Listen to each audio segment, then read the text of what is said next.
Eh bien, bonjour, mesdames, messieurs. Voilà encore un entretien qui promet de belles surprises et il vous donnera, j'espère, envie de lecture, envie de découvrir L'Arbre de Noël, Karine Silla, envie de découvrir L'Enfant Mouche de Philippe Paulet-Villard et de découvrir Je peux me passer de l'aube d'Isabelle Alonso. J'ai dit l'arbre, c'est l'absente de Noël, bien évidemment. Alors, justement, Karine Silla, vous êtes née, bonjour, vous êtes née à Dakar, au Sénégal. L'action se passe probablement à Dakar, au Sénégal. Et vous avez écrit, vous êtes actrice, scénariste, réalisatrice. 3e roman dans une nouvelle maison d'édition. Je ne sais pas si votre éditrice est là, Muriel Beyer. Non, c'est pas Muriel Beyer. C'est Lisa Litio, mon éditrice. Eh bien, écoutez, enchantée. Voilà, une nouvelle maison d'édition, les éditions de l'Observatoire. Mais c'était déjà mon éditrice chez Plon. Voilà, vous étiez publié chez Plon dorénavant. Et là, après avoir publié Monsieur est mort en 2014 et Autour du soleil en 2016, aujourd'hui, L'absente de Noël. Alors, on va pas trouver beaucoup de passerelles entre vos 3 livres, mais c'est pas grave. Donc, on va essayer de faire un ordre comme ça. Vous êtes comme ça sur ce plateau. Et je vais tout de suite démarrer par vous, Karine Silla, parce que le pitch du livre, puisqu'il faut parler un peu comme ça, il est très simple, il est très facile. Mais ce que j'aime beaucoup auparavant, vous allez me dire pourquoi vous avez voulu écrire ça, c'est un prologue avec un sens donné à une expression qui est « les gens continuent malgré tout d'horloge à voir midi à sa porte ». Pourquoi vous avez voulu faire ce prologue? C'est-à-dire que chacun tient toujours à sa version des faits et ne peut imaginer justement qu'il soit midi ailleurs que devant sa porte. Parce que, en fait, déjà, j'écris un thème, un livre sur la famille, sur la recomposition familiale. Ça, on va y venir, bien sûr. Sur l'envie, en fait, je suis certainement née avec une envie de paix profonde.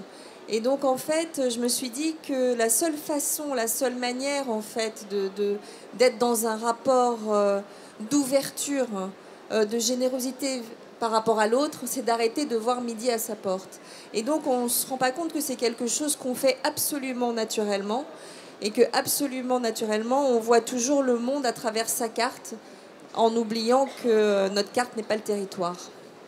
Alors, le sens du scénario, vous l'avez exercé, mais dans ce livre-là, je peux vous dire que, comme les 2 autres livres, évidemment, quand vous allez rentrer chez vous, ce soir, ne commencez pas à lire aucun des livres présents sur cette table, car vous risquez de vous coucher très, très tard. L'absente de Noël, c'est un départ, une jeune femme, Sophie, qui part avec plusieurs interrogations au départ, elle est comme une sorte dans un guide de bénévolat, de marché humanitaire. Tiens, qu'est-ce que je pourrais aller faire, en gros, pendant 3 semaines, avant les fêtes de Noël, le 1er décembre? Est-ce que je vais, je ne sais pas, en Birmanie? Est-ce que je vais à Khartoum? Eh bien non. Elle décide de partir au Sénégal pour une œuvre humanitaire et elle est censée rentrer avant le 25 décembre. Mais elle ne rentre pas avant le 25 décembre. Elle ne rentre pas du tout. Et justement, on se demande qu'est-ce qui s'est passé pendant ces 3 semaines, puisque sa famille va la chercher, va s'interroger et va se poser la question, où est-elle? Que fait-elle? Alors, c'est le départ du livre. Mais la famille, puisque c'est le thème principal de ce livre, la famille, entre nous, c'est du costaud, si je peux me permettre. C'est une famille recomposée. Et moi, j'aimerais que vous me parliez brièvement des personnages que vous avez mis en scène dans ce roman, Karine Silla. Sophie, bien sûr, avec sa copine Pamela, mais la mère de Sophie, Virginie, Le père, Antoine. Gabriel, le beau-père. Une famille recomposée, comme on l'a dit. Chloé, la fille de Virginie et Gabriel. René, le père de Virginie. Et Paul, le fils d'Antoine et de Fanny. Comment vous avez imaginé cette mosaïque? Bon, écoutez, je me suis déjà inspirée. Voilà, je suis une enfant de famille recomposée et je suis mère d'enfants d'une famille recomposée. Donc, j'ai pas eu de mal, et surtout dans les périodes de fête où tout le monde se bat pour avoir le 24.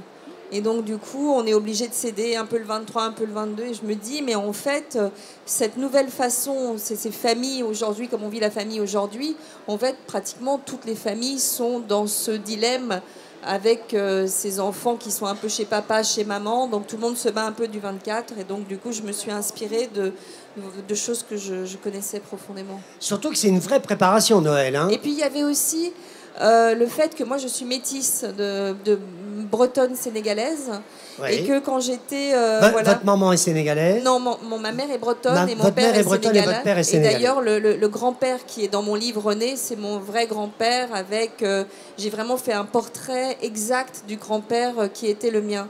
Qui était un personnage très intéressant dans votre livre. Un personnage, mais mon grand-père avait cette particularité que c'était un coureur de jupons. Et mon grand-père au Sénégal était polygame. Et donc, quand j'étais enfant, j'essayais de comprendre la différence. En fait, entre coureur de jupons et polygame? Oui. Bah oui, parce que mon grand-père avait plusieurs maîtresses. Et donc, il aimait toutes.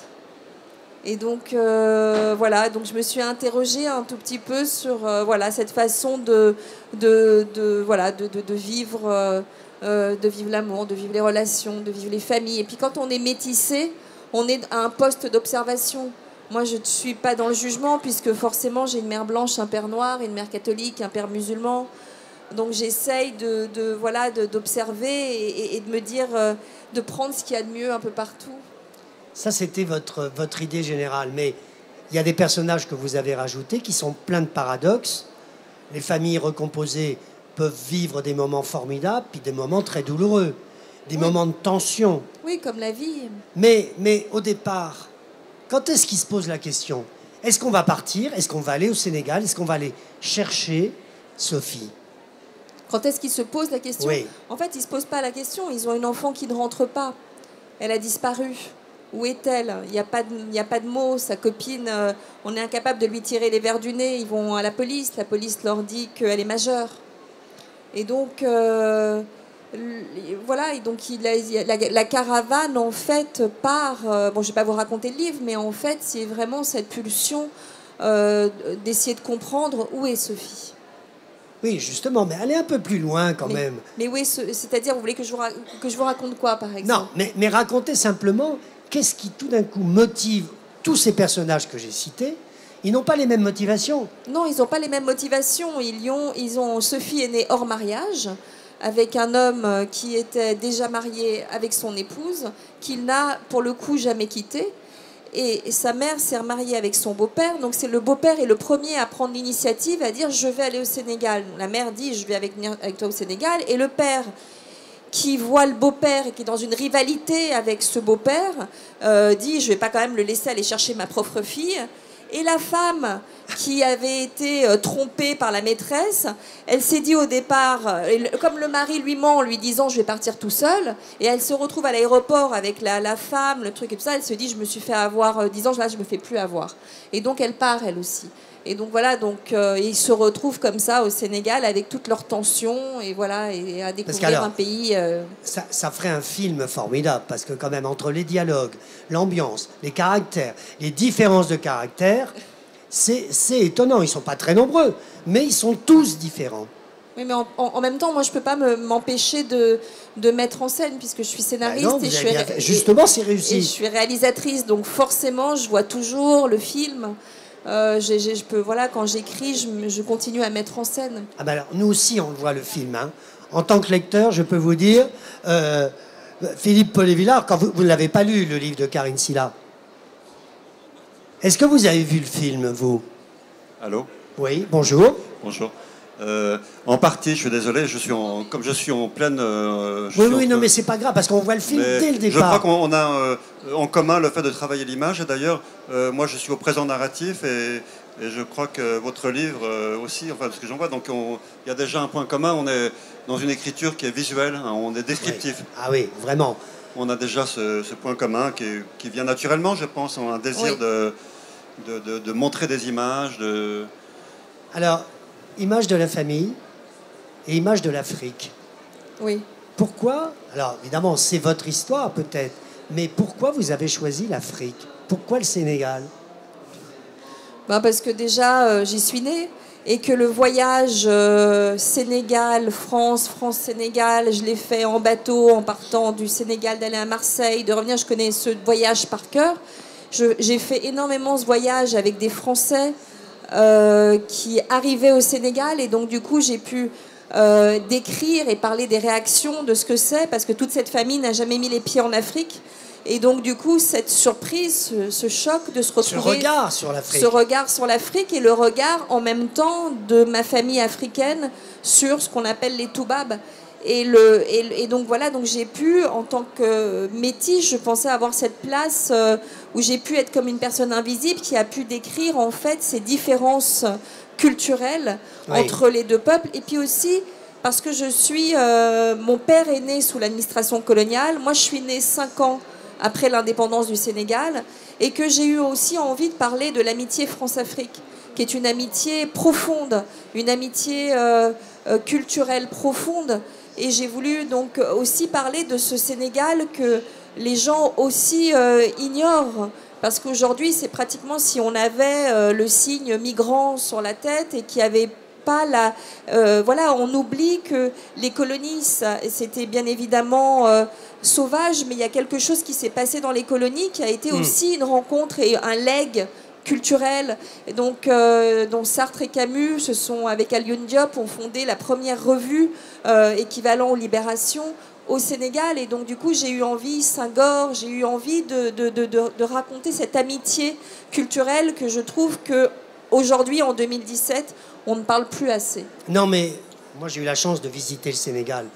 Peu, hein. Je suis allé à Dakar, Gorée et Mbour, vous voyez. Mais je garde tout à fait, en lisant votre livre, je garde cette impression-là. Je garde l'impression de la touffeur, de la chaleur.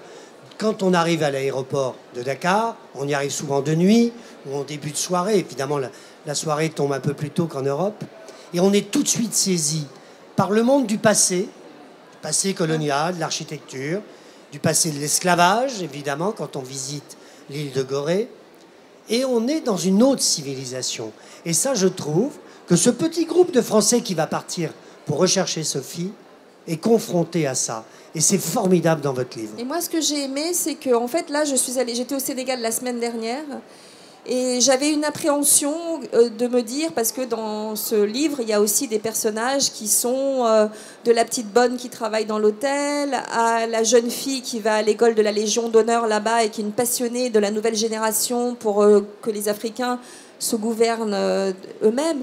Et donc, du coup, j'ai été vraiment agréablement surprise, parce qu'en fait, j'ai eu des tas de messages de Sénégalais qui m'ont dit « mais on s'est lu ». Et donc, du coup, j'ai vraiment senti un accueil sur le livre au Sénégal qui a été un accueil très fort au Sénégal. Je vais lire les premières lignes du chapitre 18, si vous êtes d'accord, Karine Silla. Si vous n'êtes pas d'accord, je suis embêté, je ne le fais pas. Hein. Allez-y. Mais la dernière fois que j'ai parlé à Sophie, sur un ton exalté, elle m'a dit « Maman, tu ne peux pas t'imaginer comme c'est joyeux le Sénégal. Les gens rient tout le temps, comme si le monde était sous extasie. Ils ne boivent même pas d'alcool. Je ne savais pas qu'on pouvait être heureux comme ça, pour rien. On a envie de leur ouvrir la tête pour comprendre comment ça marche. Même les gens qui n'ont rien et vivent dans la misère semblent avoir la clé du bonheur, comme s'ils la portaient tous autour du cou. La moindre chose insignifiante devient belle. » Philippe Paulet-Villard, L'enfant mouche. Alors moi, j'ai été interpellé tout de suite par le titre. Oui. Surtout que sur le bandeau, il y a un tableau du douanier Rousseau, oui, un peu exotique, avec de la verdure et tout.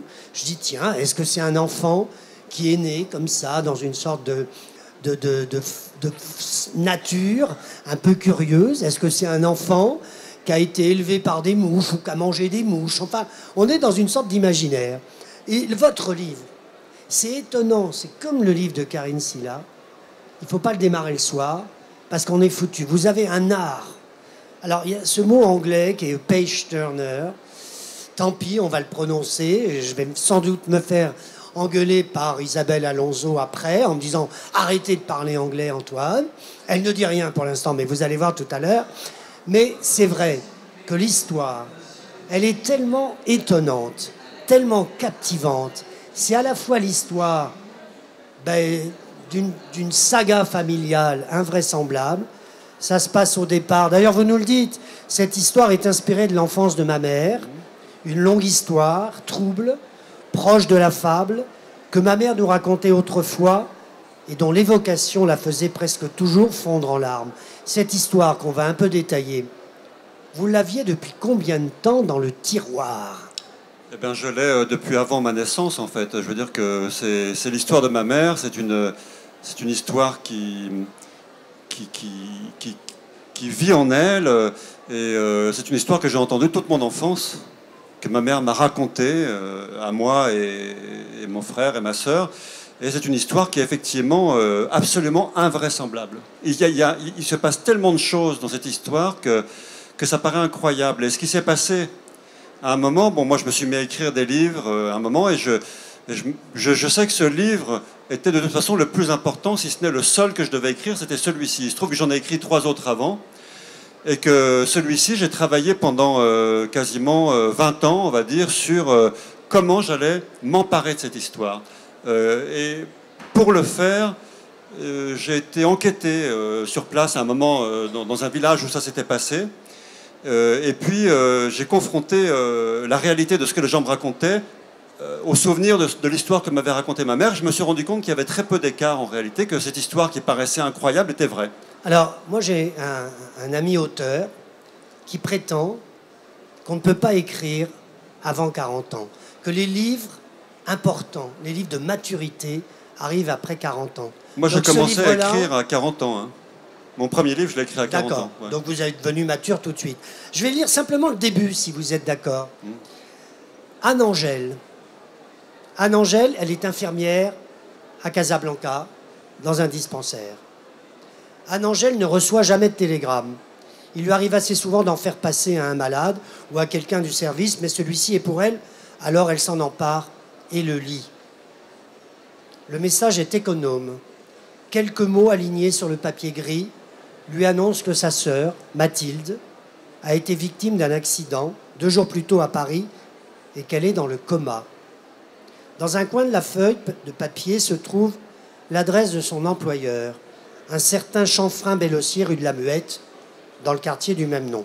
Le soleil est haut, c'est un jour d'avril 1944, il est 9h, peut-être 9h30, il fait déjà chaud.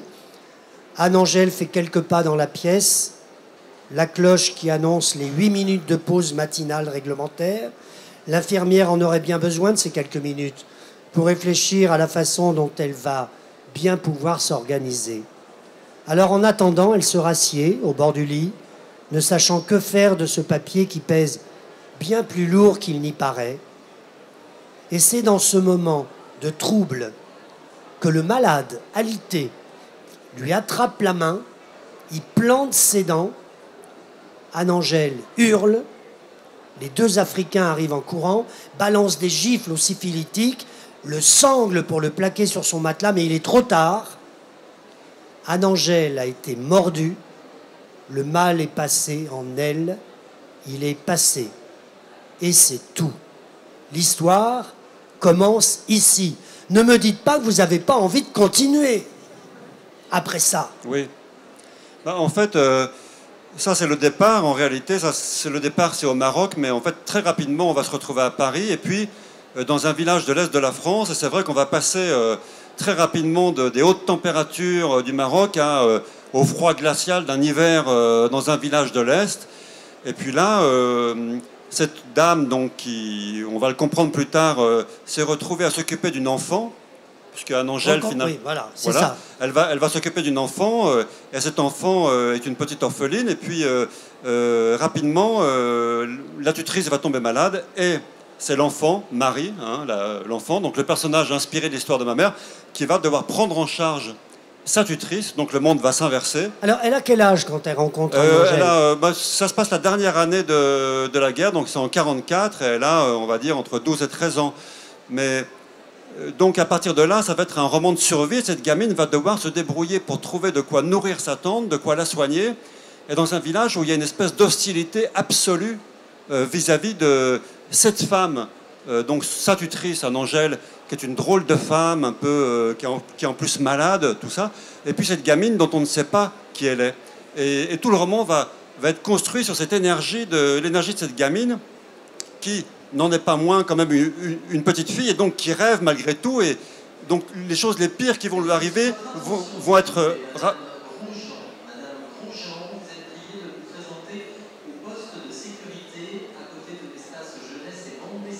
Très important. Allez-y, Madame Rojan, dépêchez-vous. Donc... Oui, et donc le monde s'inverse, et cette gamine va devoir s'occuper de sa tante, enfin de sa tutrice. Et ce qui est intéressant, c'est que c'est une enfant et qu'elle elle voit les choses de manière quand même assez drôle et assez poétique. Alors il y a une sorte d'ironie dramatique par moment, parce que nous, on voit qu'elle vit des choses absolument abominables, mais elle se débrouille pour en faire quelque chose de beau. Hein. C'est-à-dire, elle se pose des questions, par exemple, sur ce qu'est le bien et le mal, ce qu'est le paradis et l'enfer. Qui est Dieu? Est-ce que Dieu, c'est le maréchal Pétain? Est-ce que c'est le Christ?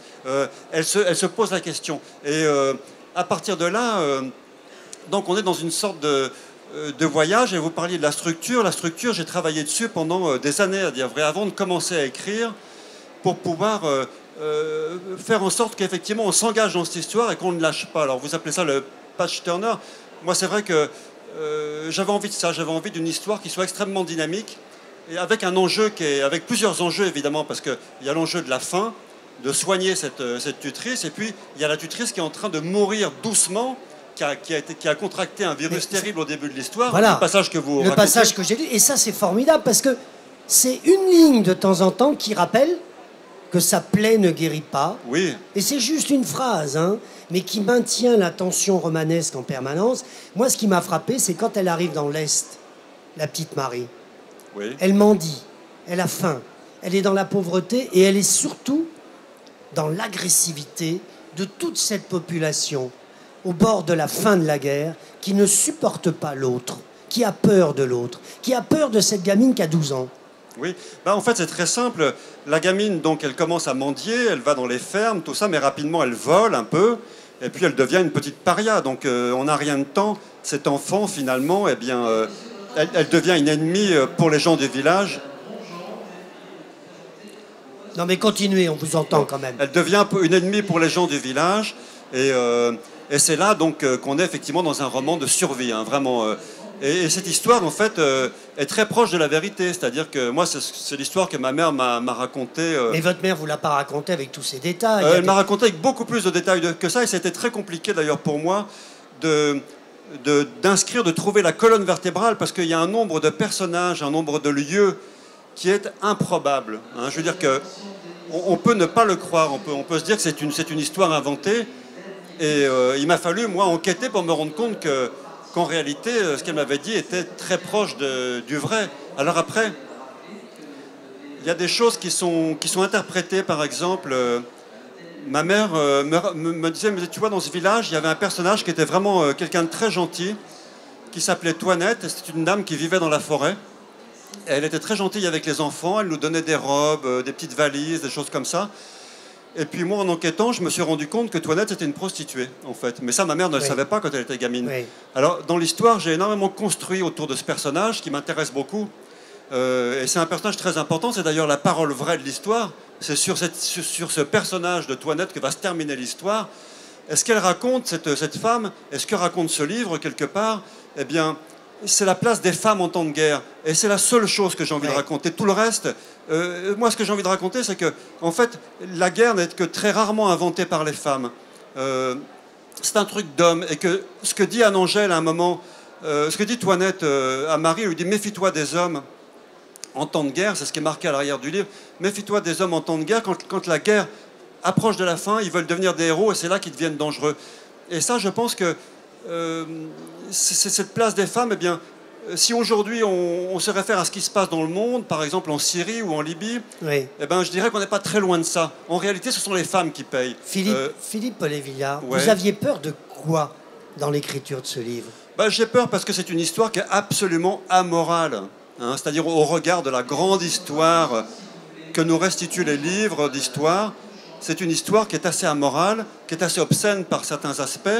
Et d'ailleurs, avec la maison d'édition, avec Flammarion, au début, on en parlait, on se disait, bon, attention, c'est un livre qui risque d'être accueilli de manière un peu sauvage, parce que ça, comment je dirais, ça nous montre un épisode de notre histoire sous un angle qui est tout petit, qui est différent de ce qu'on a lu, qui est le regard d'une enfant. Donc oui. c'est pas un livre historique, hein, ça n'a pas la prétention de s'emparer de l'histoire du monde. Bien sûr. C'est l'histoire d'une gamine en temps de guerre.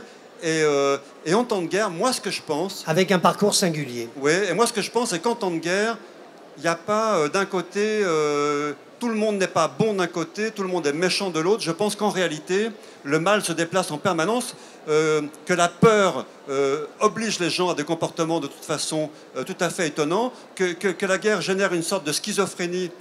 Je veux dire que si aujourd'hui la guerre se déclare en France et que les noms des rues sont inscrits dans une autre langue que la nôtre, que la couleur du drapeau change, qu'on nous dit mais maintenant vous devez faire ci, vous devez faire ça, eh bien tout le monde devient différent. Tout le monde devient différent. Excusez-moi, Philippe Paulet-Villard, mais il faut laisser du temps, Isabelle Alonso. Il nous reste plus que 5 minutes. Oui, je suis désolé, c'est pas moi qui... Oui, non, mais je veux juste dire ça. Voilà, c'est qu'en temps de guerre, les choses sont bien plus complexes qu'il n'y paraît. Et moi, j'ai essayé de m'emparer de cette notion de complexe de la guerre. Non seulement vous allez t'emparer, mais vous avez réussi un des plus beaux romans de la rentrée littéraire de cette année. Bravo. Que serions-nous de la Deuxième Guerre mondiale si les nazis l'avaient gagnée? Que serions-nous du ghetto de Varsovie, des enfants d'Isieux, de la rafle du Veldiv? Que serions-nous des débarquements alliés, des sabotages ferroviaires, du parachutiste largué la nuit au-dessus d'un village inconnu, de la porteuse de courrier parcourant les chemins vicinaux à bicyclette? Que serions-nous de celles et ceux qui ouvrirent leurs portes, cachèrent les persécutés au risque de leur vie? Que serions-nous de l'héroïsme de tous ces résistants, de tous ces combattants? Rien. Eh bien, quand on a terminé votre livre, Isabelle Alonso, on sait ce que votre personnage principal, Angèle, a donné à la résistance, a donné à l'histoire de la guerre en Espagne, et continue à donner, parce que il y aura un tome 2, c'est pas possible qu'on va s'arrêter là. Alors, Isabelle, vous, on connaît votre parcours à la fois de journaliste et d'écrivain, chroniqueuse quand voilà, même. Chroniqueuse, si vous voulez. Et puis on connaît votre parcours. Alors c'est vrai, avec la radio RTL et tout, on reconnaît aussi votre énergie, les chiennes de garde. On connaît ce qui vous tient à cœur, le féminisme, la défense, les femmes, la position des femmes. Et Dieu sait si le combat n'est pas terminé et tout ce que vous aviez engagé il y a des années est encore à continuer. Alors, peut-être vous voulez faire un mot là-dessus, je ne sais pas. Je voulais rebondir très rapidement sur ce qui vient d'être dit, parce que vous avez dit une chose qui est à la fois très juste, c'est-à-dire que dans une guerre, il y a des gentils et des méchants un peu partout et que c'est un petit peu compliqué. Et puis il y a aussi le fait que, en ce qui concerne la guerre d'Espagne, nous sommes face à une guerre qui a été gagnée par les méchants. Voilà. C'est-à-dire que quand nous entendons parler de la Deuxième Guerre mondiale, nous le savons dès le départ que les Alliés vont débarquer et que les nazis vont perdre. Et tout ce que nous savons de la Deuxième Guerre mondiale, nous le savons à la lumière d'être des gens qui sommes renseignés a posteriori sur ce qui s'est déjà passé. En Espagne, c'est le camp des Alliés des nazis qui a gagné. Et donc, ce sont les vainqueurs qui ont écrit cette histoire. Donc le roman est une tentative de remettre l'église au milieu du village, comme on dit. Extrêmement réussi, parce qu'on va suivre le parcours d'Angèle, et c'est en effet au départ, c'est-à-dire que les vainqueurs ne se sont pas contentés de triompher, ils s'emploient à écraser les vaincus. Je vais mal le dire, hein, los roros, les rouges, roros, les rouges. Et justement, Angèle est un rouge. Et on va le suivre pendant combien d'années, Isabelle? Au début de votre livre, dans ce livre, il sort d'un camp français, d'un camp de concentration d'un camp français de à concentration Saint-Cyprien français à côté de Perpignan, Saint-Cyprien, et on va le suivre jusqu'en dans différentes 1944. étapes. Jusqu'en 1944. Et alors, qu'est-ce qui se passe, en gros, pendant cette période-là? Pendant cette période, les franquistes mettent le pays sous coupe réglée. Et quand je dis sous coupe réglée, c'est qu'un jour, on a demandé à Franco ce qu'il comptait faire avec les Républicains. Et il a dit les éliminer jusqu'au dernier. On lui a dit, mais dans ce cas-là, il va falloir tuer la moitié du pays. Et il a dit, on fera ce qui est nécessaire. Alors, bien entendu, on n'a pas tué la moitié du pays, mais on a fait régner une telle terreur sur la moitié du pays par le biais des exécutions sommaires, par le biais de la faim organisée, par le biais de rendre impossible l'accès des républicains au travail rémunéré normalement, aux appartements, à l'éducation, que réellement il s'est développé un tel climat de terreur qu'on peut dire, sans beaucoup se tromper, que dans l'Espagne de 2017 règne encore une amnésie et un révisionnisme qui rend possible les dérives auxquelles nous assistons en ce moment en Catalogne, qui n'est ni plus ni moins qu'une dérive d'un pays qui n'a pas eu une chance de régler les comptes du franquisme, puisqu'aujourd'hui, les crimes du franquisme n'ont pas encore été jugés. Il n'y a pas eu un Nuremberg pour Franco. Et donc, le rapport des Espagnols à la démocratie est totalement biaisé par le fait qu'ils n'ont jamais eu accès à la vérité historique de ce qui s'est passé. Parce que ce qui s'est passé, c'est ni plus ni moins qu'un crime contre l'humanité qui a duré 39 ans, de 1939 à 1975. Alors, ce qui est étonnant, vous avez construit... C'est très fun. Vous avez construit un parcours, c'est-à-dire que le jeune Angel va se retrouver encore dans les travaux forcés quand il va quitter, quand il va passer la frontière. Il va se retrouver à Madrid dans la pauvreté, dans la faim la plus totale, dans une famille qui va peut-être se retrouver. On ne va pas tout raconter dans le livre. Pas. Il se retrouve en Andalousie, je crois. En Catalogne. Non, enfin, mais à Valence. Quand il quitte Madrid, il se retrouve à Valence. Il va essayer de se reconstituer une vie, de se trouver un appartement, de travailler. Il y a un personnage que je trouve extraordinaire, et je pense que sur lui, vous n'en dites pas assez, c'est Don Enrique. Alors, les républicains n'auraient pas pu survivre individuellement s'il n'y avait eu dans la population espagnole des républicains discrets qui étaient... C'est quand vous voulez. Ils sont bavards. Hein. S'il n'y avait eu dans la population des gens qui tendaient la main aux persécutés. Ces gens-là étaient toujours discrets, ils n'avaient pas particulièrement, ils s'étaient pas particulièrement fait remarquer pendant la guerre. Et s'ils n'avaient pas été là, il y aurait eu encore un petit peu plus de morts et encore un petit peu plus de destruction. Mais par chance pour lui, Ángel va croiser le chemin d'un monsieur qui se trouve être celui qui a racheté l'usine de son grand-père, et donc il va aller le voir pour lui demander s'il peut l'aider, et il va être en l'occurrence la providence de la famille, puisqu'il va non seulement donner du travail à Ángel et à son frère, mais aussi leur faciliter l'accès à un appartement, puisque je répète que dans l'Espagne de l'immédiate après-guerre, il faut imaginer l'ambiance de l'occupation à Paris, l'occupation nazie à Paris, mais qui se serait prolongée comme ça pendant des décennies. C'est-à-dire que les gens dénoncent quelqu'un dont ils veulent récupérer l'appartement, par exemple, que tous les boulots intéressants sont réservés aux membres du parti, de la Falange, et donc que simplement survivre, manger à sa faim, pouvoir s'habiller, relève du parcours du combattant. Et les gens y mettent une telle énergie qu'il ne leur reste évidemment pas grand-chose d'énergie pour faire de la politique, qui d'ailleurs, le simple fait de dire une phrase ou de distribuer un tract peut mener devant le peloton d'exécution. Ça calme. Alors, Isabelle Alonso, vous avez un style incroyable dans ce livre, fait d'une énergie, d'une force, d'une détermination. Voilà 2-3 lignes. On finit l'année, l'estomac vide et le cœur en berne. L'horizon ne se contente plus de s'éloigner, il a sombré, disparu. Combien de temps pouvons-nous tenir dans un monde fait de ce que nous avons toujours exécré? Comment pourrait-on s'habituer à vivre à côté de soi, dans un décalage constant entre ce qu'on voudrait et ce qui est? Oui, c'est la vie sous une dictature. C'est une vie commune à tous les gens qui ont vécu une situation d'oppression totale. Évidemment qu'on pense aux Juifs pendant la Deuxième Guerre mondiale, ou qu'on pense aussi aux esclaves qui ont changé de pays, de continent, et dont on a volé la vie pour la consacrer à la prospérité d'autres personnes avec d'autres intérêts, et tout ça par le biais de la violence la plus immédiate. Donc ce qui est arrivé aux Espagnols des années 40, et tous les gens qui ont vécu les années 40 en Espagne avaient la même phrase que j'ai entendue répéter et répéter encore: la guerre fut terrible, mais l'après-guerre fut bien pire. Parce que là, il n'y avait même plus l'espoir de gagner quelque chose. Il y a un moment dans votre livre, pendant la Semaine Sainte, il y a une collusion, et ça a duré longtemps, entre l'Église et le pouvoir. Oui, les alliés du régime franquiste sont l'armée, l'Église et l'aristocratie, les propriétaires terriens. Ça fait une minorité en termes de population, mais ils tiennent tous les pouvoirs. À ce moment-là, en Espagne, on ne peut pas ne pas être catholique. Quand on croise une procession, il y a des processions tout le temps à tous les coins de rue, il faut faire son signe de croix.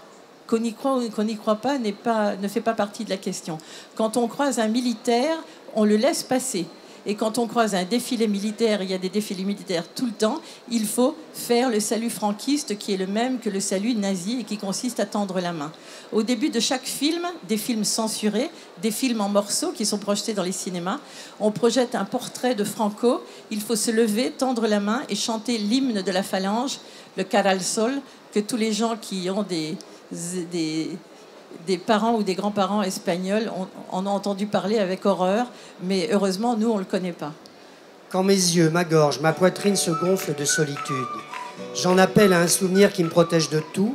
Je descends d'un tram, au cœur d'une nuit valencienne, et tant qu'ils sont tous avec moi, en moi, je me sens si entouré, si légitime, que je peux me passer de l'aube. C'est la dernière phrase du livre, et c'est le titre de ce roman. Comment est-ce que vous êtes sorti indemne de cette histoire? Non, mais moi, je suis née dans l'exil de mes parents. Je suis née en exil et je suis née dans la douleur de mes parents.